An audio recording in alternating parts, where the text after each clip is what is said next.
What does it take to be a successful entrepreneur? A dangerous amount of coffee and a ton of grit.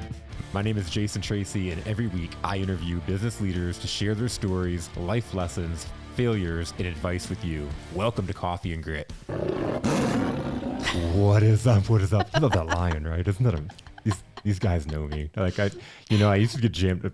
I always get hyped up over this song. Yeah. And then they did the whole like intro music and added that roar at the end. It's like, yeah, let's go. I can't even do the intro without the music anymore. It throws me off. So you all know that we're gonna have fun when we start talking about the intro music. So welcome back, all the difference makers, to another phenomenal episode of Coffee and Grit. I have another stellar guest in the studio today. And I explain this often because I love to really break down the elements. People ask me all the time, how do you meet the people that you meet? And so that's, if you're listening, I always talk about the stories, they're data of souls. I'm telling stories. I'm not just saying it to waste my breath. When I talk about how I'm connecting with people, I'm really giving you the formula of how to go out and meet really impactful people. And how do you meet impactful people? Through other impactful people. And I got introduced to our guest today, Sherri Richards of Inspired Good Fat Life, from Jennifer McGovern, who was a past guest of a couple months ago. And she talked about building community, of course. And I swear, she's connected me to so many incredible people. I get an email a week, at least from Jennifer. She just goes off on these logs and connecting me to so many people. It's like, it's hard to keep up even. It's been really, really awesome.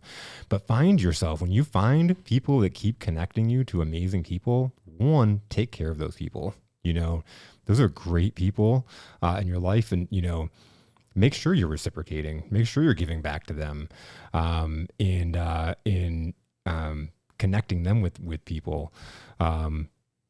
So just, it's people that connect us to people. And so when you're finding people that are bringing the great people into your life, I've said this over and over again, like, take care of them. So with that said, I'm so excited to have Sherri in here, and so I can stop repeating myself. So, I love it. What I love about Coffee and Grit is that, you just said before we started, like, I can relax. Because for those that don't know, Sherri has a podcast here at the studio as well, and you're going to get to know that here soon. But whenever I come into this, I'm like, I get to relax because I just sit back and just ask the questions, right? You get to do all the talking, so. Oh. Surprise. Oh, yes, surprise. Well, yeah, all right. Well, thanks. I'm thrilled to be here. So welcome to the show. I got the privilege and the honor to be on your show about a month ago or so now. And so it's been awesome. This has been the what do they call it? On TV shows where we're crossovers. Oh, okay. It's a podcast okay. Crossover. Okay. Yeah. I haven't heard that before, but yeah, Jennifer she's amazing at connecting people and building. In fact, this last week we did a podcast on a community building event that she's doing with some of her colleagues. And I mean, it just brought tears to my eyes because it reminded me of when I was a kid and we had these town festivals and everybody came together and ate great food and, we had parades and it was just, oh my gosh. Where'd you grow up? In Oregon. Oregon, okay. Yeah, in a little town called Vernonia. Okay. And then Forest Grove. I mean, Vernonia, I think when we moved there, had like population 400. Yeah. It was a logging community. In fact, it was a Axeman or something. I forget which. There was a reality TV show set in Vernonia. Oh, no way. So we're famous. Yeah. You never thought that would happen when you grew up there, right? No. Everybody kind of wanted to get out of there. When you're young, it's just like, oh, this is so boring. Everybody knows me, blah, blah, blah, blah. But then when you get older, and it's probably up to 4,000 people now, I don't know. But you realize, wow, that was magical. That you can have a community like that where everybody knows you? Yeah. And then have those festivals, right, where everybody's there and just having a great time. And so Jennifer's brilliant at building that. But you said something to me when we met a couple of weeks ago about having the follow-up, right? That is one of the things I've found is a challenge, and it's a good challenge to have, but it's still a challenge. It's like, how, as you're meeting so many people constantly, how to follow up timely and with integrity and be like, it's not another thing to do. It's something, oh my gosh, I can't wait to hear what this person has to tell me.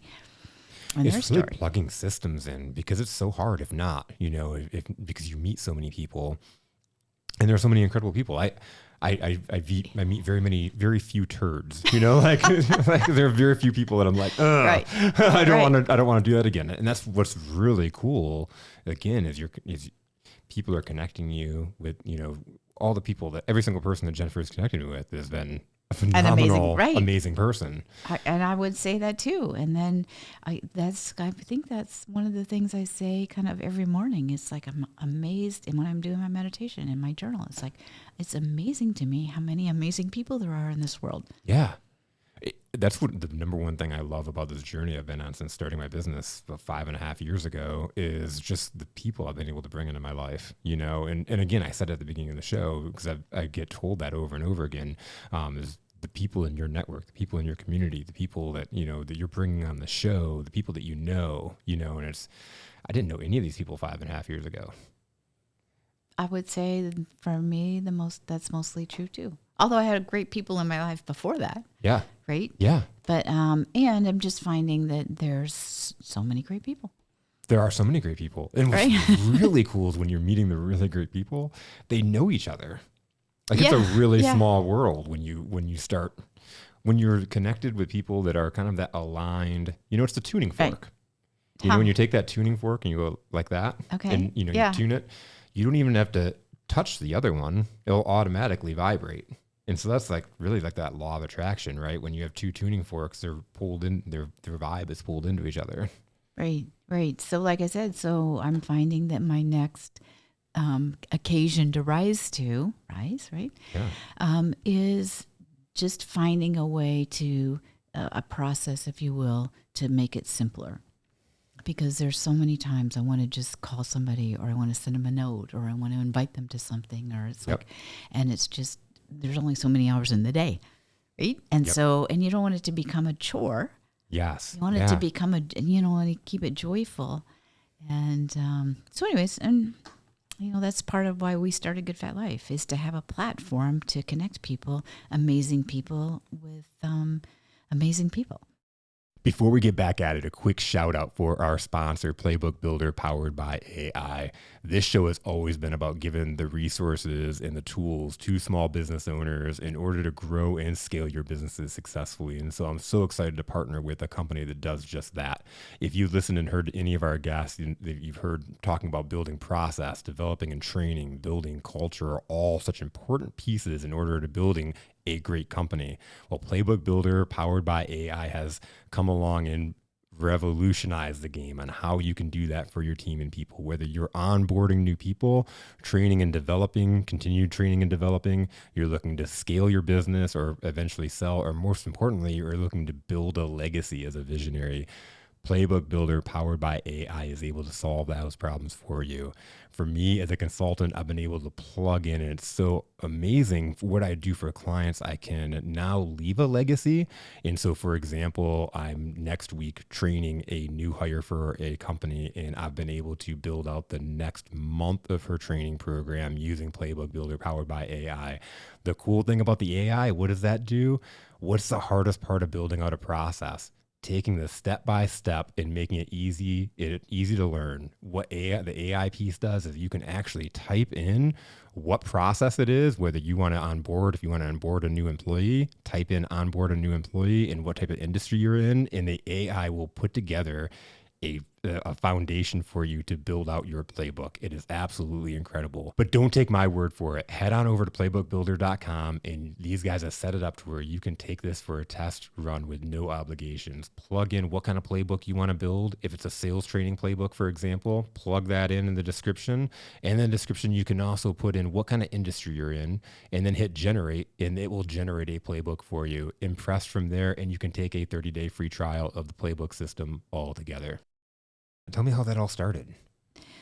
You want the real story? Yeah, absolutely. 100% real. That's all we are. So, right. So I was in a company with two colleagues, and we were making good fat snacks. because one of my colleagues who's in the medical industry had said that he's seen like 500 patients a week, and one of the things he saw over and over and over was people weren't eating enough good fat, because fat has such a rap, right? That it's bad for you. Well, it's not bad for you. Some fat is bad for you, but lots of fat is good for you, and we need it. We need it. And this, Jason, is something so fascinating I've been learning, is we need different kinds of fat at different times of our life, as our bodies are in different stages of life and different times of the year. And so it's really interesting. And men and women need different kinds of fat and different amounts of fat at different times of their life too. And so we've really been deep diving into that. But anyways, I found I was on a way, our snacks were to be food for a medical convention. And so I was on my way to San Diego to be a snack vendor, right? Whatever. And one of my treats has always been to buy myself a magazine. It's like you're in the airport and there's all this stuff and you get a magazine. And I was looking at speaking my love language. I love it. And I didn't see anything I liked. I was just like, oh, well, I don't want something that's all about, finance or all about food or I wanted something that was more comprehensive. But I wasn't able to articulate it so I went to the conference. I'm sitting in the lecture and I hear this, like my grandpa's voice in my head, start your own magazine, start a magazine. And my grandpa had passed, right? But he was a chiropractor and very grounded in self-care that was organic, good food, good conversation, good people, all of these things. And I'm like, I don't know anything about it. I'm just laughing. I idolized my grandpa. I was like, I don't know anything about it. And it's like, no, seriously, we will always keep you one step ahead of where you need to be. So that's what I did. That's amazing.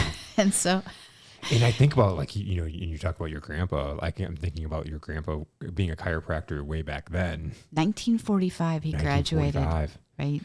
That chiropractic is not what it is today.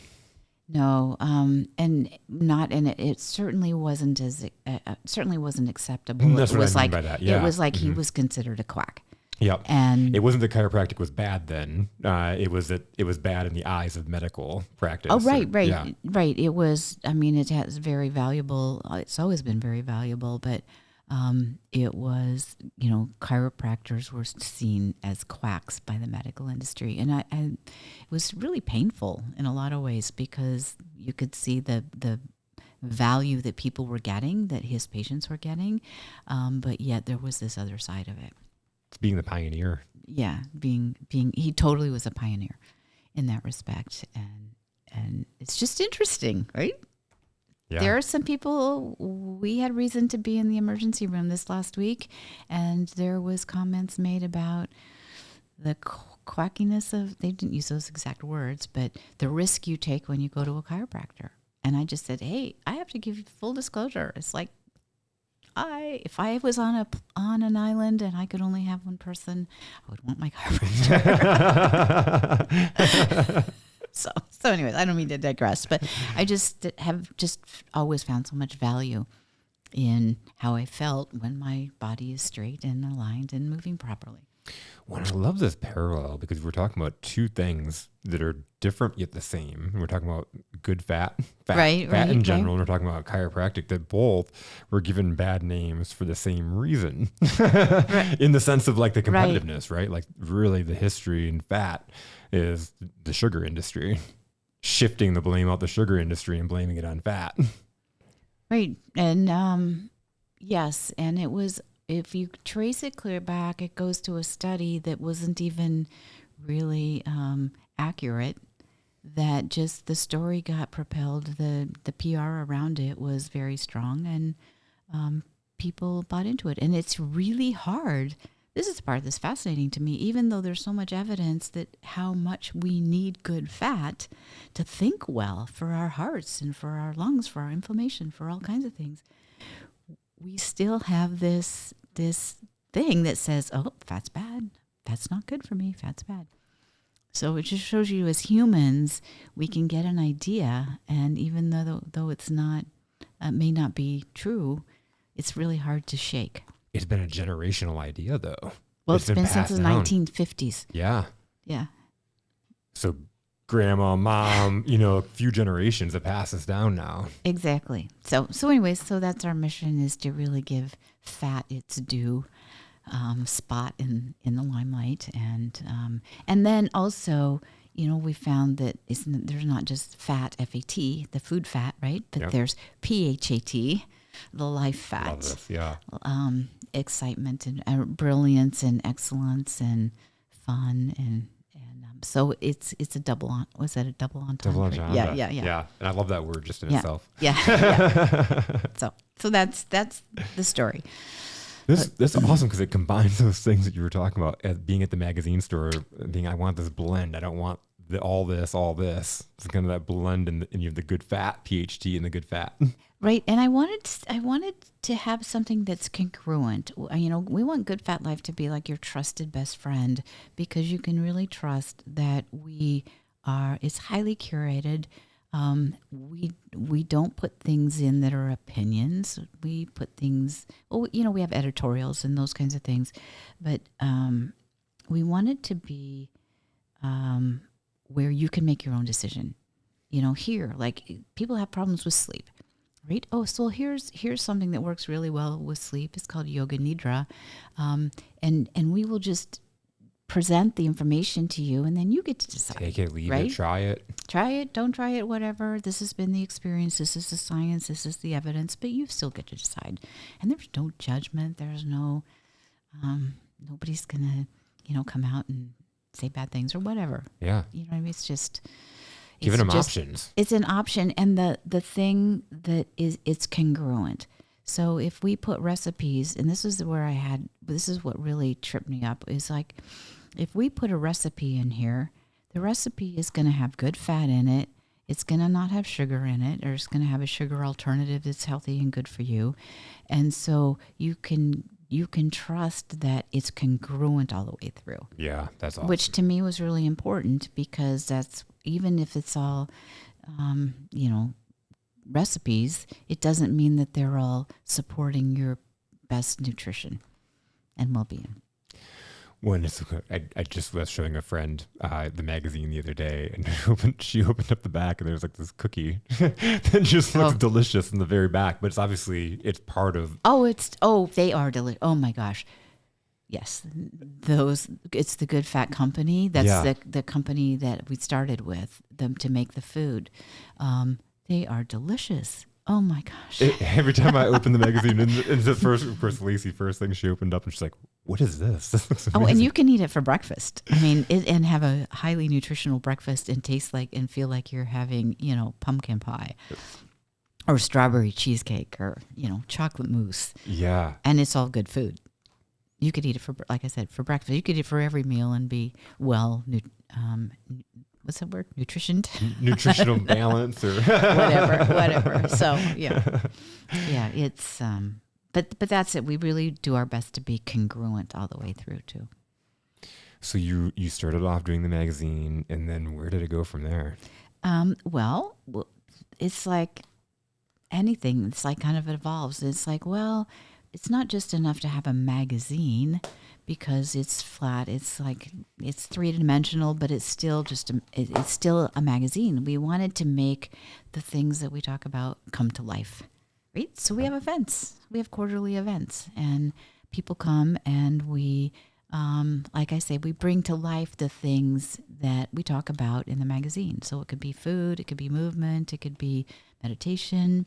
It could be one we're doing next month. It's called "I Love Myself When," and so it's a workshop around that. And we'll have amazing food. We've got mocktails that are good for you, and it's. And then we have the podcast, because I wanted to have another vehicle to be able to have all these people I'm meeting, like you, tell their story. Yeah. And so we have the podcast, we have the events, we have the magazine, and then we have the social media. So it's just bringing the whole community together, and it makes me think of that story right at the very beginning that you told growing up in that Oh, for community. Nonya? Yeah. Yeah. Do you think that plays into? What I'm learning is that everything that we do Yeah. from the time, at the get-go is all part of it. Because who knew that, the things I learned and growing, with chickens and growing tomatoes or whatever it was, picking strawberries, which we had to do. But who knew what an impact, and the people that I met, how that impacts everything that we do. Yeah. Right?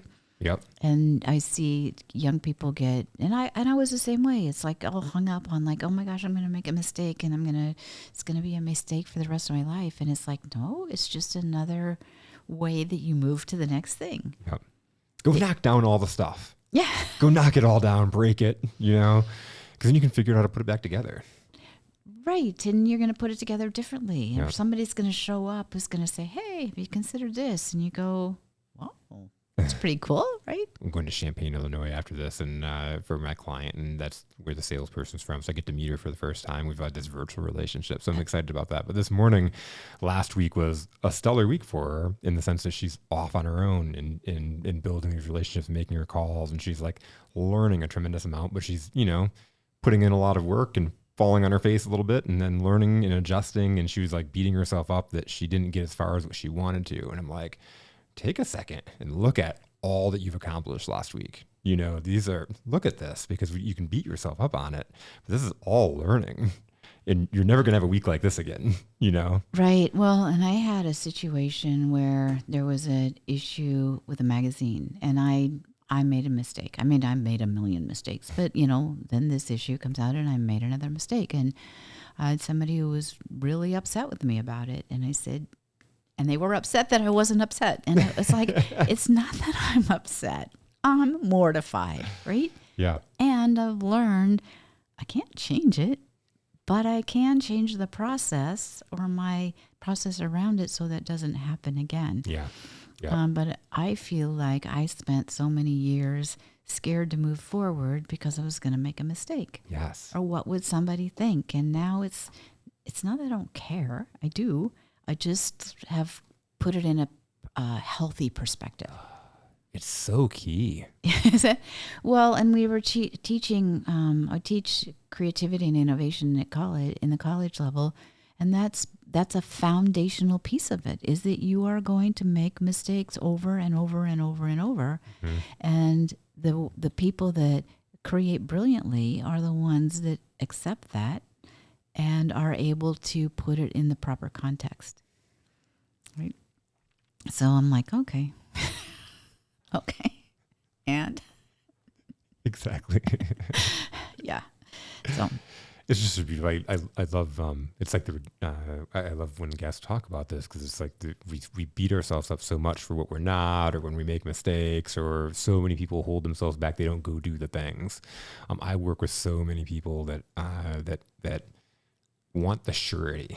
They want the what? They want to be assured that it's going to be successful. Whatever that first step they do, that action they take, that's going to work out 100% of the time. And it's like, I'll burst that bubble right now. It's not. There's nothing.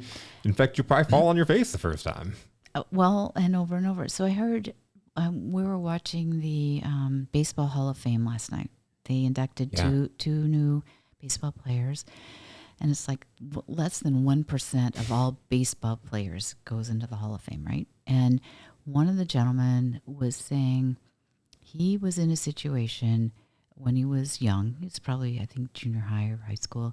And he had to go, he's a baseball player, but he had to go play on a basketball team for some reason. I don't know. But he called his dad. He goes, Dad, they outdo me on this, and this. And his dad's like, okay.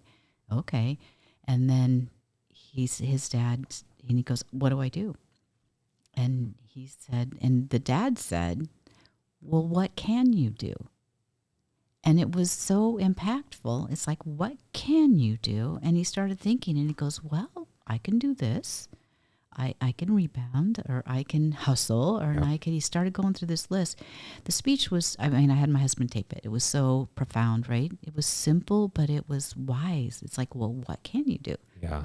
And so I even said that to my students in class today. It's like when you feel frustrated or not sure or what, step back and go, what can I do? Because there's always stuff that you can do. Yes. And start there. Yeah. And he said that one phrase is what built him, got him through to being at the Hall of Fame.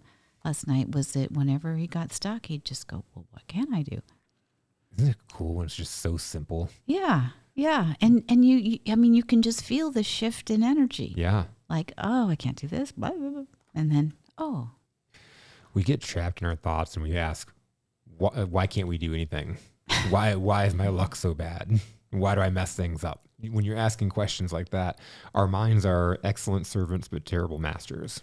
And so when you ask questions, the mind will find the answer to it. Like, why am I so fat? Because you won't put those cookies down. Because you have no discipline. Because you're lazy. You won't get off the couch. And you beat yourself up like that over and over again. Versus, what could I do? What could I do right now to move to healthy? Right. And like I said, it shifts everything because everybody can do something. Yeah. Yeah. And as long as you're, I was like that, as long as you can breathe, you can do yoga. Yes. Right. And so as long as you can think, you can have a thought that makes you feel better. There's just a gazillion things that we can do if we just ask the question right. It's just so simple. It's that one question. I love that power of that one. What can you do? Yeah. Yeah. So anyways, with the magazine, because I don't care who you are. If you have a business, you're going to have challenges. Yeah. Right. And there's those days, there's those moments. And then, but to have tools, and that's the big thing of the PHAT part of Good Fat is like, what are the tools that allow us to live, to intentionally create the life that we want to live. And that's one of them. Now, so and we talk about the experiences that prepare you. What are you doing at this point when you're like, I'm going to start a magazine? And had you ever done anything like that before? No. No. But it kind of, I'm taking a course on intuition, and because I feel like I've been pretty good at it, but I would like to, but there's always that, like they say, there's always that unconscious competence or unconscious incompetence or whatever. So it's like, I don't know what I don't know. So that's why I'm wanting to get better at that, because we do know so much more than if we can stop and be quiet for a minute. We know so much more. You know that. And so and the thing that's really exciting about this course is that they're saying it's totally a learned skill. That intuition is not something, we're all born with it. We're all born with it. It's a skill learning how to listen to it. Hear it. Yep. And I thought that was exciting. That's really exciting. It's right. It's always there, that voice, and a lot of times we second guess that intuition, and then how many times you're like, man, if I would have just listened, if I would have just listened to myself. Exactly, and we do it all the time. Mm-hmm. So because we are, we're into, I can't do that. So when the intuition says, hey, start a magazine. So did you have to go through that? Did you have to go through that talk, or did you just start? Daily. Yeah, you did. Still, hourly, now. Still, yeah, exactly. But the part that's been cool, kind of what you were saying, is I'm seeing. So I've been doing this particular thing 5 years, and dang, if every single time where I just go, nope, I'm done. I'm not going to do this anymore. Something happens, right? Something happens. Somebody calls and says something that about the impact of what we're doing had on their life. And you go, okay. How do you stop? Yeah.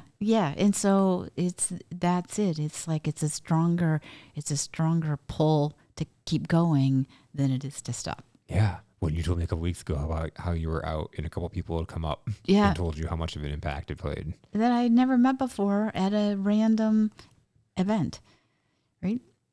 How cool is that? Yeah. Well, we're in Barnes & Noble now, so that was really cool. And the funny thing is that I had taken a picture 5 years ago on our first issue, and I'd gone into Barnes & Noble, kind of tucked under my coat, and I put them up on the rack. and I took a picture. No way. I did. And so it was from our very first issue. And I Yeah. said, we're going to be here someday. And then 5 years later, we are. It's the power of making declarations. Well, and I heard the other day that it's if you make a declaration and you write it down, it's 33% from the research that's done more powerful to make the declaration and then write it down. I wonder what your percentage goes up when you actually take the magazine and set it. I don't know. I mean, it was like 100%. You got there, so. I don't know. That's a good question. So we'll see. But it does those little things, you know, as they happen, they start becoming your norm. It starts becoming more of what's happening than less of what's happening. Tell me more about that. Well, it's just so it. Yeah, like when I was at that event, I wasn't even thinking, oh, do I still want to do this today or tomorrow? It was just, I wasn't even in the kind of like thought like, oh, I can't do this anymore. Because those thoughts come up or like, what am I doing? They have half a dozen people that I didn't even know come up to me because my glasses are so iconic and say, oh, I love your magazine, or I love your podcast. I love what you're doing. That was just like, okay, you know, instead of, because of the studies I've been doing and the research associated with the magazine and how to create the life you want, it was like, not like the old me would have gone, yeah, they don't know what they're talking about, right? Yeah. But the new me says, okay, thank you. You know, it's like the universe. Yeah. And it's like the universe saying, you know, this is good. You're on the right path. Yeah. It's just a little validation. And so I perceive it differently. Yeah. That's so cool. And I know that same thing starting this out and like, questioning whether it's, do I keep doing it or, before I came to the studio and I'm doing it by myself, I had like 9 episodes all stacked up that I had to edit myself. Okay. And I'm like, I can't do this anymore. This is like between my work and trying to get this done. And then I was going to quit. And then one person reached out to me that was like my dream interview, or it was like one of the people on my bucket interview list. And it was like, I'd love to be on your podcast. I'm like, well, I can't quit now. Right. And then all of a sudden, the next thing I knew, I was in the studio, and it just kind of happened. And you can't imagine not being in the studio. I just can't imagine it. You don't look back, but it just kind of moves itself forward. Yeah, it does. It pulls you when, it just kind of pulls you there. Right. And the resources show up because people love what you're doing and they're like, I want to be part of that. How can I support, or how can I participate? And you go, okay. Right. You're like, really? So that is well. So when you were young, what did you want to be when you grew up?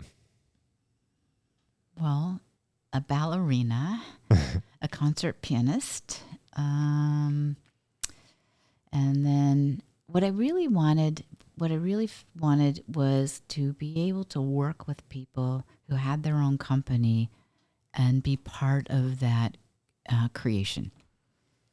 Yeah. I used to just be in such awe of somebody who could have their own company and just create and make it happen. It's like nobody was telling them what to do. They figured it out and they did it. And it was just, oh, wow, to be like that. Yeah. So here you are.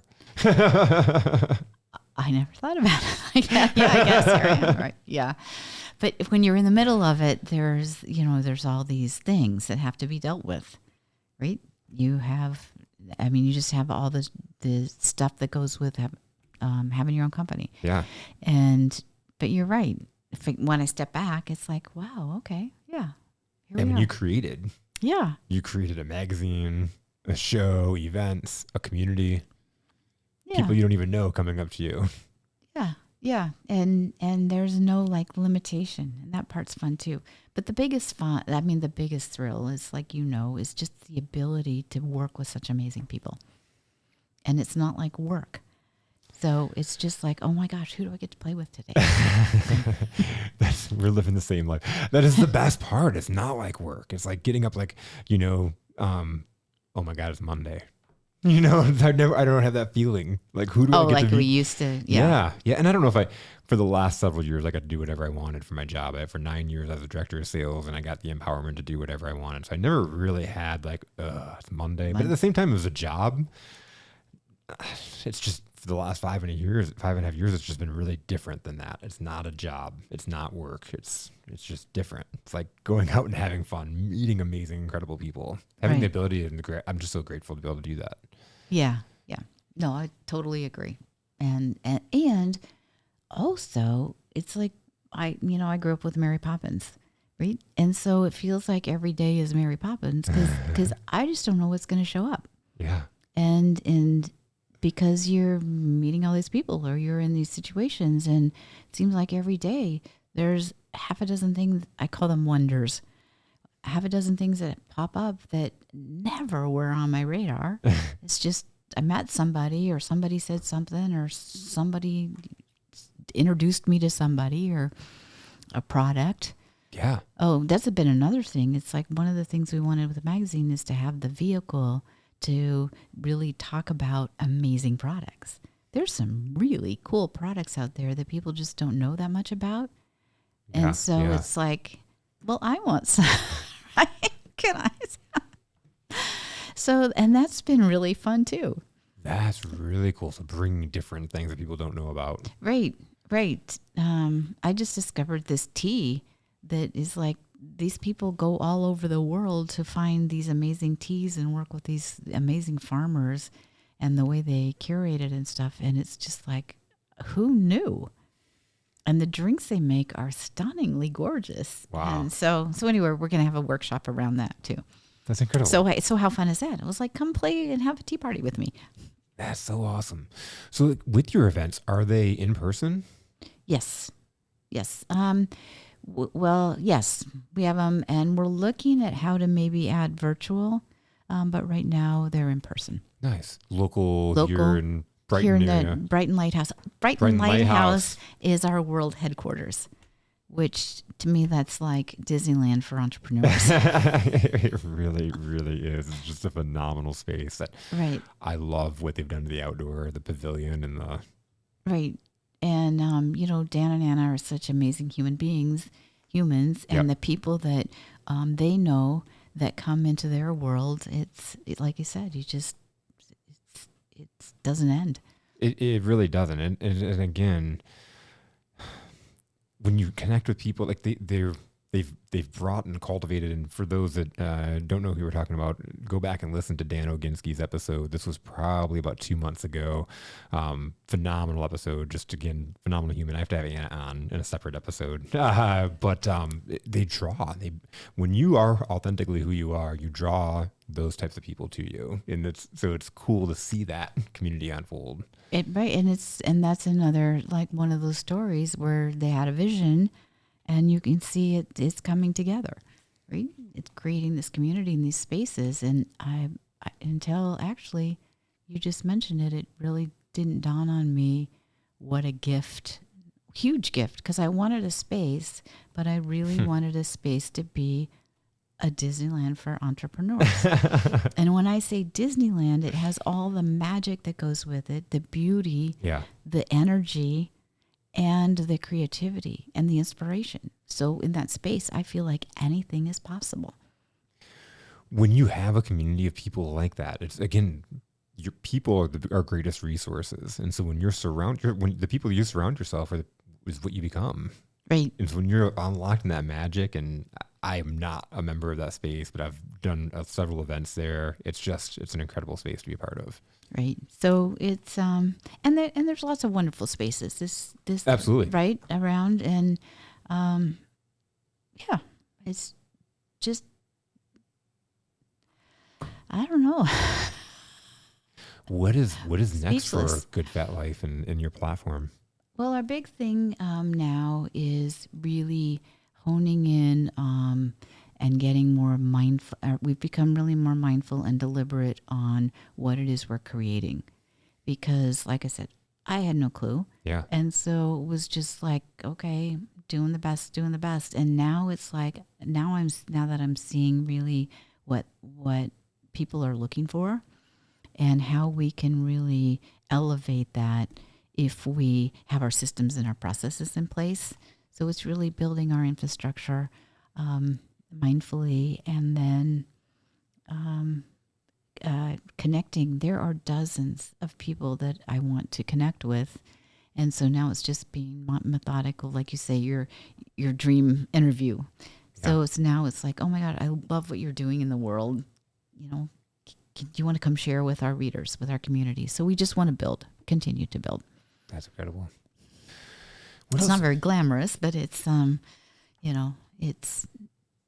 it's where we are. Yeah. Well, so right? It is glamorous. Though.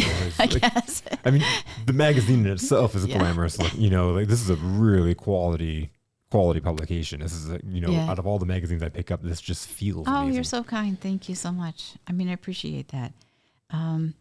Yeah.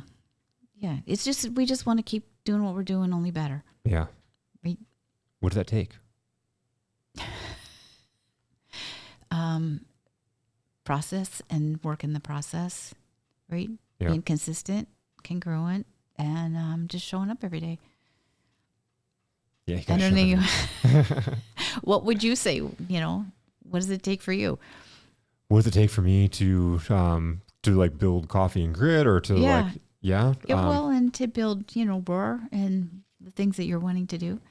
Well, so like it's so funny because it's so interesting. It's the Coffee and Grit started as like this more like marketing wing, because I needed to like create content and build my brand. And so, in what better way to build that than with other people. And so that's really where that started off. And then coming into this year is like just stumbling into a couple of sponsors, and, it's like, I didn't set out to create a podcast. I've told this story several times. But now becoming more intentional with it, what does it take? It takes money. And so knowing that I need like sponsors, for example, it's becoming more intentional with, pairing up and finding the companies that make sense with fitting with this. But to get this to where I want to go, I need money to be able to create more, to get this out there. There's so much powerful content. I've had so many incredible guests that I just want to flood that market and get these people out there and share their magic, while also inspiring and motivating a whole other group of entrepreneurs and visionaries. But it takes more than just me showing up here and doing it. I don't want to say for free, but in the sense of being able to put something behind it to where it can grow, and it's just more than just what is happening organically. Because just organically, it's become something really cool. Yeah, and this is one of the things exactly is I love what I'm doing so much that I would just do it for free. Oh, me too. Right? I've been doing it for free for 3 years. And so that becomes, it's like, okay, but the truth is it does take money. It takes resources and time, and we've got quite a team on Good Fat Life now, and they deserve to be compensated for the value they bring. Yes. It's like anything, right? And so that's part of the give and take. And it's part of honoring people and their time and their talents and their treasures and all of that. And it does take money.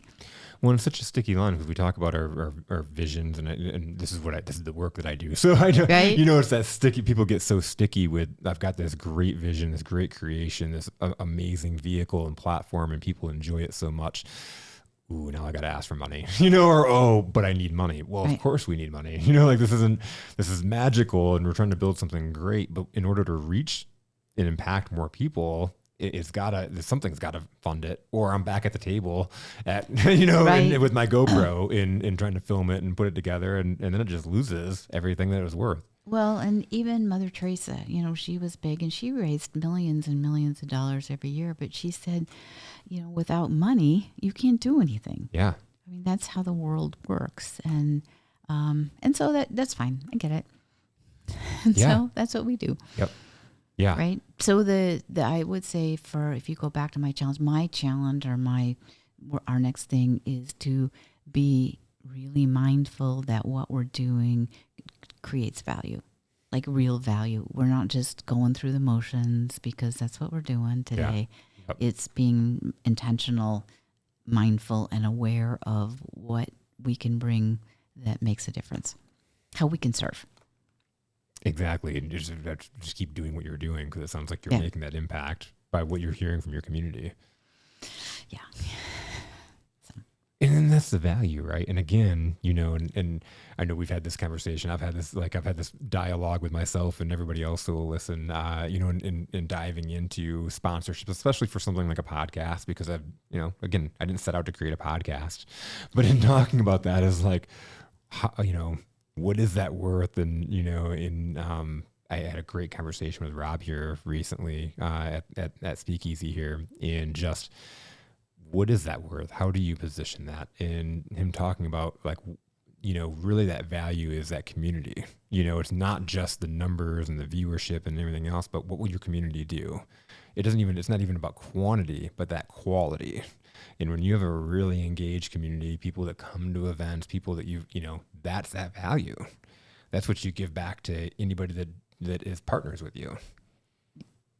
Yeah, I'm just thinking. I was just thinking. So, like our events, they sell out every time, and that's exciting, right? It's exciting. So people wouldn't come. I mean, it wouldn't sell out or sign up in advance if it didn't provide value, right? That creates community, and yeah, it does. You're right. How cool is that? And to loop back, you've always had this draw to people that have created things, right? And look back at this and what you've created. Yeah. But it's been one of my most funnest things, right? Language was my first. I love words, but sometimes I make them up, right? But one of the things I enjoy the most is when our team is together and we are laying out issues. So right now we're working on 2024 editorial calendar. Yeah. Right? And it is just so much fun. It's like, oh my gosh, we can do this, or we can do that, or what do you want to do? Or what about this? Or, oh yeah, I met this person and they're doing this. We've got to talk about that. And it's just, you can just feel yourself like the magic of creating. Yeah. You have a collaborative creative team, and it's like everybody has a little bit different perspective and relationship and experience. Right. And sometimes, no, it's really fun. And sometimes it can get a little tense because people have different opinions, and that's okay. That's good. Because there's a trust that, we're going to figure this out. The best stuff happens under tension. It does. People may feel uncomfortable under it, but the best things happen. Diamonds are formed under tension. Right. That's a good reminder. That is a good reminder. So so that's a lot of fun. It's when I'm on my way to EOS. EOS quarterly, and the big foundation of these meetings is that it's healthy tension, that we have to have these conversations, good, bad, and different. And somebody may not want to hear this thing, but we have to have this conversation in order to fix it, in order to move forward. And if we're not having these, if everybody's just like, great, we love each other and, kumbaya, but we're failing because we don't want to have these courageous conversations. Yeah. That's so true. We're so afraid of offending people. Right. When we were talking about that in class today, about how to have healthy relationships, and one of the big things that came up is that seek first to understand. Mm-hmm. Right? Yeah. It's like, okay, you're having a confrontation, and then step back and really step back and listen to what it is that they're trying to tell you. And you don't have to agree, but at least the person feels heard. Yeah. And you have taken the time to really understand where they're coming from. It is the number being in customer experience, customer service for the majority of my career. I was considered the fixer. Like, I'd be the one brought in, and especially in my leadership career, they'd bring me in to fix the really dramatic, angry customers. Okay. Because and I taught this formula, that same exact thing. It's like just listening to people, validating them, and then letting them know, you hear them, and then what are we going to do to fix it? What can we do? But just listening to them is half the battle. Most of the time, people start arguing, or they take a personal offense when somebody has a complaint. They put their emotions behind it. And it's And you have to be, again, this is training, right? Yeah. It's teachable. It's just like, okay, when you're feeling that way, step back, take a deep breath, and then don't, because it feels so good in the moment to just like, Doesn't you have a carcass and blood all over your hands? It's messy. It's really messy. yeah, it's a discipline, right? It's like, yeah, because it does. That we're just wired to. So anyway, It feels so good when you do it, and then afterwards you're like, ugh, why'd I do that? Exactly. Why'd I say that? Exactly. So, but that it's kind of like we have these bodies. That's the other thing I'm really, really learning is that we have this amazing tool called the body, or Yeah. thing called the body. We all have one, right? And it's so sensitive and wired to give us information to create the life we want if we just pay attention. Yeah. And so, yeah, so you're feeling like you want to just choke the person, and you just say, okay, what's going on? Can I just take a breath and seek first to understand? But in so many times, this salesperson I'm working with that I've been onboarding, I had a discovery about myself that I was trying to guess what she was trying to tell me, Okay. right? And so she's trying to describe something to me, and instead of asking more questions, I'm just like trying to like play charades, like trying to guess it, right? Like, and instead of just listening, asking a couple more questions, because she had a totally different perspective than me. It was actually really good that she had this perspective, because she was thinking of a situation completely different than me. But it took a while for me to understand what she was saying, and I was like guessing at it and throwing out these guesses, and it was painful. It was like a 21 guesses. It was like, slow it down, and now it's just been a difference in our relationship. Okay. No, so you were mindful of what was going on in your body. Exactly. Right? It's like, well, what's going on here? This is not flow. So, yeah. You have to listen, because if not, you constantly have that conflict in your conversations. Well, and we see it around us everywhere, and we see the results of it around us everywhere. Absolutely. So, yeah. Absolutely. The other day, it's like I had this inspiration. I think I'm going to create this course. It's oh man, I lost the name of it. Persuasion with persuasive conversations without feeling pushy or salesy. Okay. Like, just because so many people feel like they're either offending somebody, they're going to offend their work. With the scenario that was brought to me the other day was like, somebody gave me this report and it's great, but it's missing this thing. How do I get this one thing on there? How do I get them to give me this thing without making them feel like they didn't, without offending them, or without making them feel like I'm telling on them or whatever. And it's like, hey, looks phenomenal. Thank you so much. Can you do me a huge favor? I need this other piece. Could you add that in there too? Easy conversation, right? Right. She rephrased it, and then the person actually went above and beyond and created an even better report than what they had. Right. Because they felt good. They wanted to participate. Yeah. Right. They were validated. And it's like, so many times we think that our dialogue, whether in sales, talking sales, or in leadership, or just in our normal conversations, we think we're going to offend somebody with what we're going to say. And a lot of times people want direction. People, for the most part, want to know. They want to know what's going on. Well, and I've also learned is that people know when something's not right.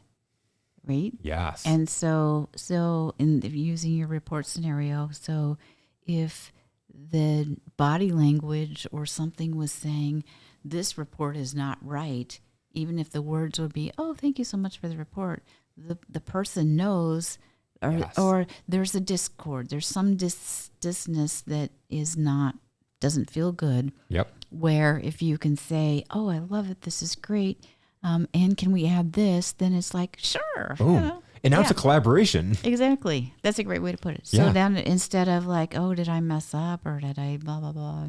Yeah. Yeah. It's all how we present things, but unfortunately, most of our programming has been around just like fat. Just like we no matter what, people still have this perception of that fat is bad. People have these perceptions that we're gonna offend, or that it's like a bad conversation, that what we're gonna tell somebody is bad. And It's really not. I've terminated so many people, and I used to get sick to my stomach about it. And then I'd go and have conversations with people, and it was like, ended up being way better than I thought it would, you know. And I would get emails months after, people thanking me for terminating them. Like I did them a favor because I gave them this, you know, release from. Yeah, I pushed them off the ledge. They weren't happy. Right. But I get it. Sometimes it just doesn't. That part doesn't feel good. No, it sucks. Right. But when you realize, like, because it sucks because you think about it. This is somebody's job. This is their livelihood. They're going to lose their. However, if they're performing poorly, they're not happy. And so they're coming to a job that they hate every single day, and it's holding them back from finding what they actually really love. And so the gift I'd give people when I terminate them is I would tell them, this is what I see as your strengths. This is where you can really plug in. And I tell people, you know, like, I give people a little bit of advice where they could go to next, kind of thing. And people would go. I've had people that went out and started their own business. They went out and found the right job fit for them. Maybe sales just wasn't for them. Yeah. You know? Well, yes, it's good in retrospect. Yeah. But I actually have been on the where the companies were, you know, and was never laid off, but we were moved to different divisions and stuff, and you just didn't know. And 100% of the time, it was always better. Yeah. Yep. Right. And so, and I think part of, I always wonder is, does life get easier some because we gain wisdom, right? And we learn that. And I think that's partly true. Yep. You have experience, but also I think we learn to trust differently. And so it's kind of like, okay, this is something better. Yeah. Tell me more about that, like, trust differently. What do you think? Well, so if something happens, example. So if you are in a situation and you want to do something, you have a dream out there, right? Yep. A dream out there, but you are not living into the dream because you're doing these other things because you think that's what you should be doing. Like you're staying at a job because you like the benefits or whatever. And but if I recently had a woman tell me that she had given herself, she'd bought a house in Oregon that she wanted to move to, but she lived in the Midwest, and she didn't know when she was going to move, someday down the line, right? Yeah. But then she lost her job. It was a merger, and then so she was looking at another job. And so she said, all right, if I don't have a job by the 30th of this month, or like 3 months from now, I am going to move to Oregon, right?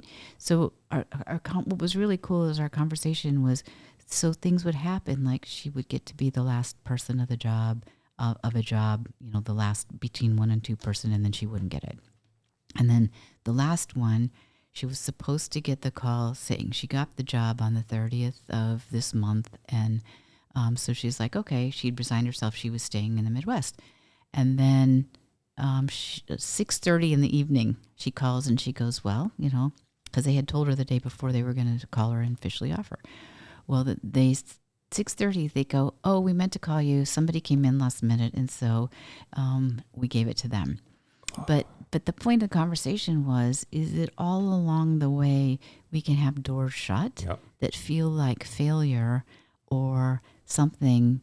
And so the phrase my friends and I always say is this or something better. When something happens that we wanted it to go that way and it doesn't, this or something better, right? Yep. But the thing is that it was the hugest gift to move, for her to finally move, and the life she's built there has been phenomenal. But it depends on how you choose to look at it. It is. So it's that's the phrase, this or something better, when something happens that we would have preferred it had gone a different way. That's eat faces. Huh? That's eat faces, yeah, right? That is. Right. That's like that, you know, we look at it and we have a decision to make at that point, because a lot of people, you know, they'll beat themselves up for that thing. They'll, you know, and they'll carry that failure, you know, that weight of that failure into Oregon and not create a good life, versus your friend saw it as a sign, right? And moved on a little bit differently in a different perspective and created an amazing life. Some people will hold themselves back though. Right. And so, you know, we were talking, is that just because we're older and wiser, or is it just because we've learned at some point to trust that what's happening, we're not seeing the whole picture? Yeah. We don't have the big picture. Yeah. Because sometimes it feels really crappy. It does. Yeah. And I would say 100% of the time in my life, if I look back on it realistically, it was the best thing that happened. So now, but it's still, when something happens, it's just like, okay, this, it still takes a moment to.